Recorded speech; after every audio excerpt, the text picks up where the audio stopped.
אני מבחינתי בצו 8. אם בעלי גויס בצו 8 לאיזשהו בסיס מסוים, מוצב מסוים, אני בצו 8 פה בעורף, בתוך פתל. באמת שליחות, זה מה שאני מרגישה עכשיו. כאילו שהמקום שלי זה להיות פה ולעבור את זה איתם ביחד. אין לי פשוט את המילים להגיד מה שאנחנו מקבלים פה. אנחנו איתכם עד הסוף הטוב. אנחנו מרגישים את זה. פה אנחנו מרגישים את זה.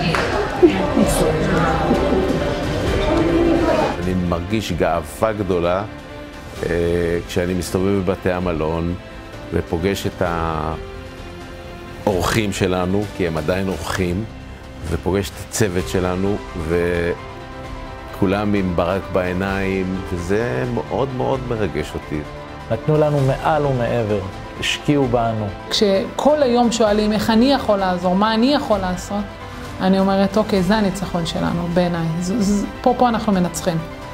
כי אנחנו נעבור את זה, בטוח. אין לנו מקום אחר, אנחנו שם. אנחנו זה אנחנו, זה אנחנו.